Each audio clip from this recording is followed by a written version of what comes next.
बारिश, तूफान और बादल फटने की कई घटनाओं से कम 3 राज्यों में तबाही मची है। पहाड़ी राज्यों में हालात बेकाबू हैं। मौसम विभाग ने चेतावनी दी है कि उत्तराखंड, राजस्थान और जम्मू कश्मीर में अगले 48 घंटे में अभी और तबाही के आसार हैं।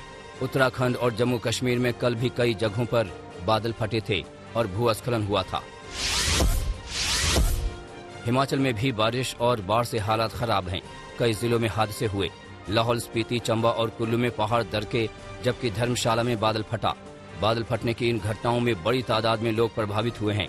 कई घर गिर गए। नदी नालों में उफान है। धर्मशाला में कल तबाही की भयानक तस्वीरें सामने आई हैं। बादल फटने के बाद सैलाब आया। सैलाब साथ में भारी भरकम कारों को भी बहा ले गया। बह बह कर कारें एक दूसरे में फंस गईं। धर्मशाला में मानसून ने यहां ऐसा रौद्र रूप दिखाया कि देखने वालों के होश उड़ गए। धर्मशाला के भागसू में जब बादल फटा तो देखते ही देखते एक छोटे से नाले ने नदी का रूप धारण कर लिया। बाढ़ से भागसू का ये नाला ऐसा उफना कि इसकी तेज धार में कई लग्जरी गाड़ियां बह गईं। इस हादसे में 2 लोग लापता भी हुए हैं, जिनकी तलाश की जा रही है। मांझी नदी में भी विनाश की बाढ़ आ गई। नदी ने जमकर तांडव मचाया। मांझी नदी में उफनता हुआ सैलाब 10 दुकानें और आधा दर्जन मकान अपने साथ बहा ले गया। मकानों के परखच्चे उड़ गए। बड़ी संख्या में टूरिस्ट हिमाचल प्रदेश में पहुंचे हुए हैं। ऐसे में बारिश और भूस्खलन ने बड़ी मुसीबत खड़ी कर दी है। कुल्लू में पहाड़ भरभरा कर गिरा तो एक कार की कब्र बन गई। भारी बारिश ने चंबा में भी खूब कहर बरपाया। पठानकोट भरमौर एनएच पर केरू के पास भारी बारिश से पहाड़ दरक गया। इसके चलते एनएच पर वाहनों की आवाजाही थम गई। मार्ग बंद होने की सूचना मिलने के बाद एनएच की मशीनरी मौके पर पहुंची और 1 घंटे के बाद सड़क को बहाल किया गया। मार्ग बंद होने से दोनों तरफ वाहनों की लंबी कतारें लगी रहीं। पहाड़ी इलाकों में लगातार बारिश के चलते जगह जगह भूस्खलन शुरू हो गया है, जिसके चलते लोगों को काफी मुश्किलों का सामना करना पड़ रहा है। चंडीगढ़ मनाली नेशनल हाईवे पर लैंडस्लाइड के चलते रास्ता बंद हो गया, जिसके बाद गाड़ियों को कटौला कुल्लू मार्ग की ओर डाइवर्ट किया गया।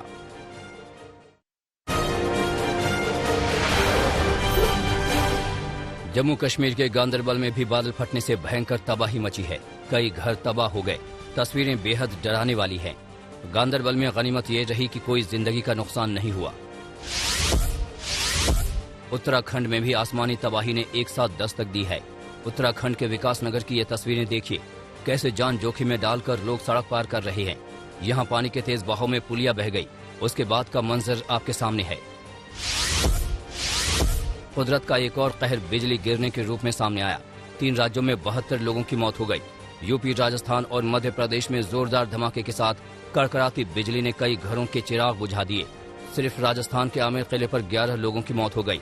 यूपी में भी बिजली मौत बनकर गिरी और 41 लोगों की मौत हो गई। कई शहरों में मातम पसरा है। आज महाराष्ट्र समेत देश के कई हिस्सों में भारी से भारी बारिश की चेतावनी है।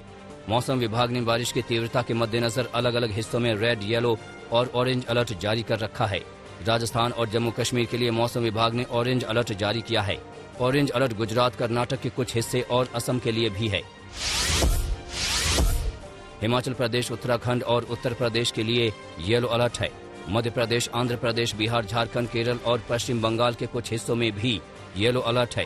कोंकण, गोवा और मध्य महाराष्ट्र के लिए मौसम विभाग का रेड अलर्ट है। दिल्ली और आसपास के क्षेत्रों में मानसून के बादल अब तक नहीं पहुंचे हैं। सोमवार को दक्षिणी पश्चिम मानसून राजस्थान के जैसलमेर और गंगानगर तक पहुंचा, लेकिन दिल्ली और हरियाणा के इलाकों से छिटक गया। 2002 में दिल्ली में मानसून 19 जुलाई को पहुंचा था। 2002 से लेकर पिछले साल तक 12 जुलाई से पहले ही मानसून दिल्ली पहुंच गया था।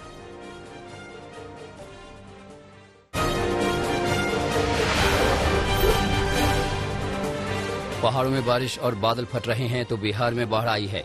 कई जिले बाढ़ की मार झेल रहे हैं।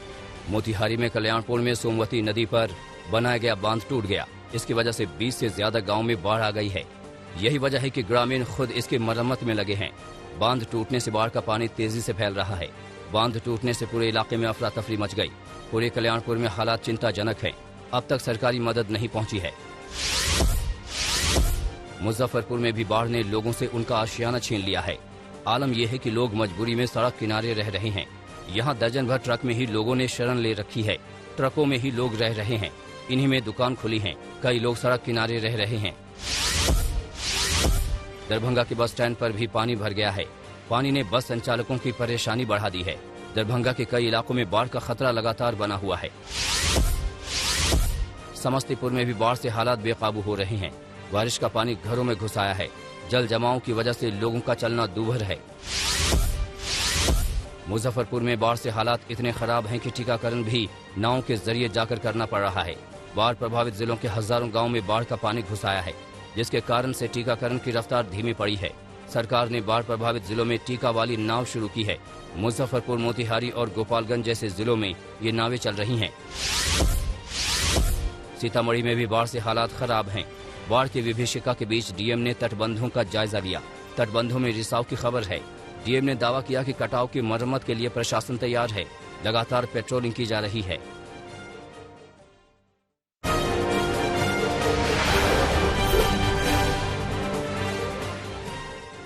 लोकसभा में कांग्रेस अपना नेता बदल सकती है। बताया जा रहा है कि 19 जुलाई से शुरू हो रहे संसद के मानसून सत्र से पहले कांग्रेस ने लोकसभा में नेता को बदलने की कवायद शुरू कर दी है। सूत्रों के मुताबिक सोनिया गांधी ने 14 जुलाई को बैठक बुलाई है, जिसमें नए नेता के नाम पर चर्चा होगी। इस रेस में शशि थरूर, मनीष तिवारी और गौरव गोगोई का नाम सबसे आगे चल रहा है। फिलहाल अधीर रंजन चौधरी लोकसभा में कांग्रेस के नेता हैं। इसके साथ कांग्रेस लोकसभा में पार्टी व्हिप को भी बदल सकती है।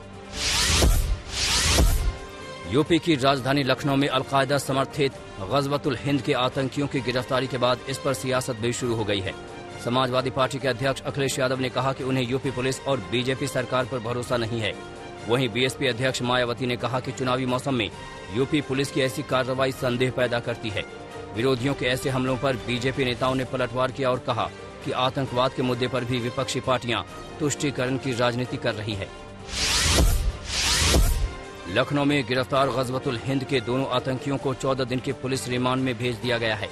दिल्ली पुलिस की स्पेशल सेल के साथ कई एजेंसियां भी इन आतंकियों से पूछताछ करेगी। गिरफ्तार आतंकियों से अब तक हुई पूछताछ में कई बड़े खुलासे हुए हैं।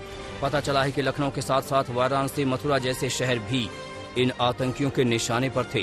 सुरक्षा के लिहाज से पूरे उत्तर प्रदेश में अलर्ट है। साथ ही मध्य प्रदेश को भी अलर्ट कर दिया गया है। यूपी सरकार की नई जनसंख्या नीति के ऐलान के बाद जनसंख्या नियंत्रण कानून को लेकर नीतीश कुमार ने बड़ा बयान दिया है। नीतीश कुमार ने कहा कि सिर्फ कानून बनाकर जनसंख्या पर नियंत्रण संभव नहीं है। जब महिलाएं शिक्षित होंगी तो अपने आप आबादी घटेगी, जबकि कुछ लोग सोचते हैं कि केवल कानून बनाने से ही कुछ हो जाएगा। जनसंख्या नियंत्रण के लिए अगर आप सिर्फ कानून बना करके कोई उसका उपाय करेंगे, ये सभी ठीक से संभव नहीं है। ये सबसे बड़ी चीज है कि जब महिलाएं पूरे तौर पर पढ़ी रहेंगी तो इतनी जागृति आती है, इतना कॉन्शसनेस होता है कि अपने आप प्रजनन दर घटेगा। लेकिन बहुत लोग लगता है खाली कानून बना देंगे और उससे हो जाएगा, तो वो तो अपना सोच है अपना। महाराष्ट्र कांग्रेस के अध्यक्ष नाना पटोले खुद की जासूसी के आरोपों से पलट गए हैं। नाना पटोले ने सफाई देते हुए कहा कि उनके बयान को तोड़ मरोड़ कर पेश किया गया। उनका आरोप राज्य सरकार के खिलाफ नहीं बल्कि केंद्र सरकार के खिलाफ था। एक प्रेस कॉन्फ्रेंस में नाना पटोले ने कहा था कि राज्य के मुख्यमंत्री और गृह मंत्री को हर चीज की रिपोर्ट मिलती रहती है। उन्हें ये भी पता है कि मैं क्या कर रहा हूँ।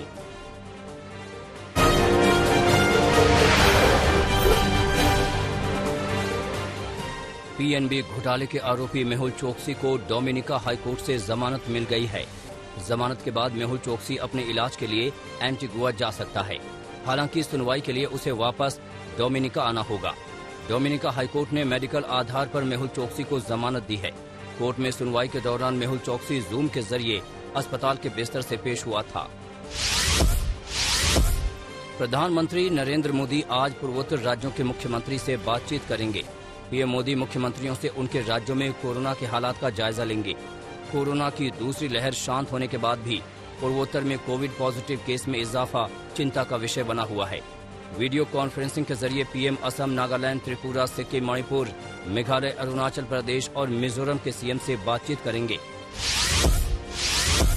चीन ने एक बार फिर सीमा पर आक्रामक रवैया अपनाया है। चीनी सेना ने देमचुक में सिंध नदी के पास बैनर और चीनी झंडे लहराए। इस दौरान चीनी सेना के साथ कुछ नागरिक भी मौजूद थे। ये घटना 6 जुलाई की है। जानकारी के मुताबिक चीन की ओर से ये हिमाकत तब की गई जब देमचुक में स्थानीय लोग दलाई लामा का जन्मदिन मना रहे थे। महंगाई की मार झेल रहे लोगों की मुसीबत बढ़ गई है। जून में खाद्य महंगाई दर में थोड़ी बढ़ोतरी हुई है। मई में खाद्य महंगाई दर 5.01% थी, जो जून में बढ़कर 5.15% हो गई है। हालांकि जून में खुदरा महंगाई के मोर्चे पर कुछ राहत मिली है। जून में खुदरा महंगाई दर घटकर 6.26% हो गई है, जबकि इससे एक महीने पहले मई में खुदरा महंगाई दर 6.30% रही थी।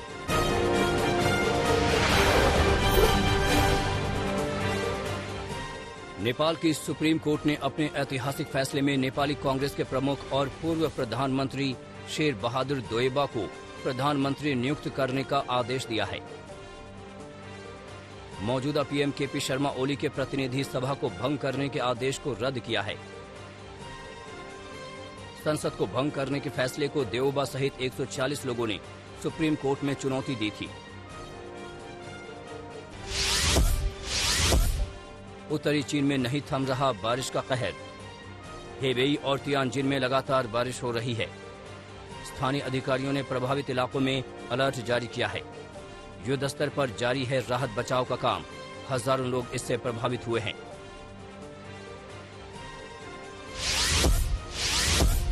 जापान के अतामी शहर का पीएम योशिहिदे सुगा ने दौरा किया है। पिछले हफ्ते अतामी में भीषण भूस्खलन से भारी नुकसान हुआ था। पीएम ने मौके पर पहुंचकर नुकसान और घटना का जायजा लिया। हादसे में 10 लोगों की मौत हुई थी, 18 अब भी लापता हैं। थाईलैंड में डेल्टा वेरिएंट का कहर नहीं थम रहा है। राजधानी बैंकॉक समेत आसपास के प्रांतों में लॉकडाउन को और सख्त किया गया है। नए नियम के तहत गैर जरूरी कामों के लिए घरों से बाहर निकलने पर मनाही है। 24 घंटे में रिकॉर्ड मामले दर्ज किए गए।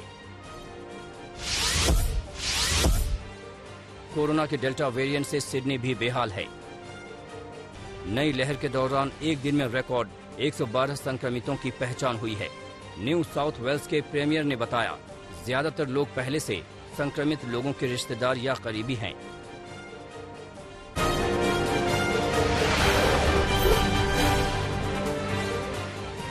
फाइजर की तीसरी वैक्सीन की मंजूरी के लिए कंपनी पहल करेगी। अमेरिकी ड्रग अधिकारियों के साथ बैठक कर बूस्टर डोज की मंजूरी मांगेगी। कंपनी का दावा है कि फाइजर का बूस्टर डोज कोरोना के नए वेरिएंट से बचाएगा। वीकेंड पर अपने गृहनगर डेलावेयर गए अमेरिकी राष्ट्रपति जो बाइडेन वापस व्हाइट हाउस लौटे। बाइडेन छुट्टियां मनाने डेलावेयर गए थे। बाइडेन डेलावेयर से लंबे समय तक सीनेटर रहे हैं। कैलिफोर्निया में गर्मी का कहर नहीं थम रहा है। लगातार तीसरे दिन भी रिकॉर्ड गर्मी से मुश्किलें बढ़ गई हैं। तपती गर्मी से बचने के लिए लोग घरों से बाहर निकल गए हैं। आइसक्रीम और कोल्ड ड्रिंक से गर्मी दूर करने की कोशिश की जा रही है। पाम स्प्रिंग में पारा 44 डिग्री सेल्सियस के पार पहुंच गया है।